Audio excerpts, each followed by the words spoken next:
Hello everyone, this is Kat Stevens and welcome to last week's news today. Let's start with a quick reminder. The Accord of Autumn cosmetic add-ons will be swapping over on the 9th of November. When they change, we will put an announcement up on our community tab.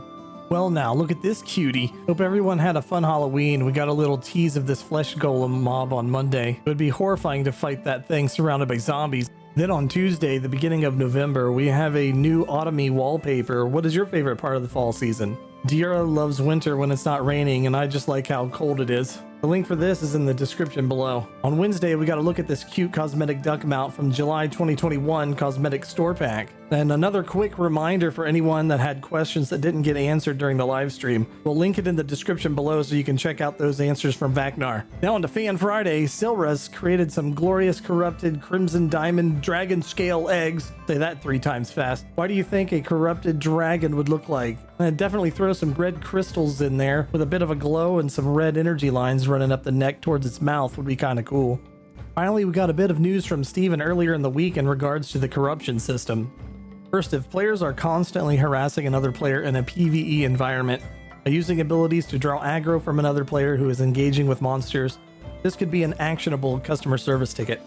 On the other hand, if in the event that you find yourself in a limited hunting ground with other players and the reward for PKing that party is clearing the hunting ground so that you do not have to be contested, then that reward should have an associated risk. One potential risk is creating a guild war, another one is affecting player reputation, another is targeting those players when they're running caravans or the nodes they might be a member of. Not every conflict needs to be solved by using the flagging system. There are a lot of subtleties that accompany player reputation and many systems and ashes that can affect the progression of a fellow player should he establish a bad reputation for themselves. Which makes complete sense to me. Just because you lose a battle doesn't mean you can't win the war.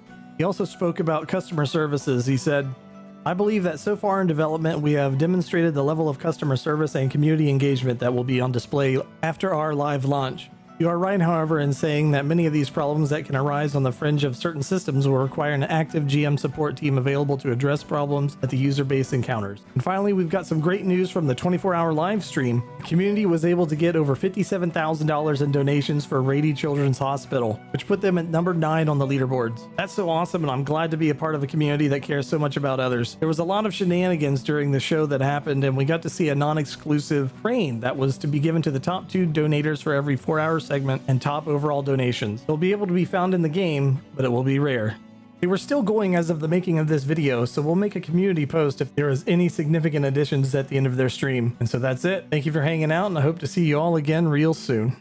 Hakuna Matata, Hakuna Matata, Hakuna Matata, Hakuna Matata, Hakuna. It means no worries for the rest of your days. It's a problem-free philosophy. Hakuna Matata, Hakuna Matata, Hakuna Matata, Hakuna Matata.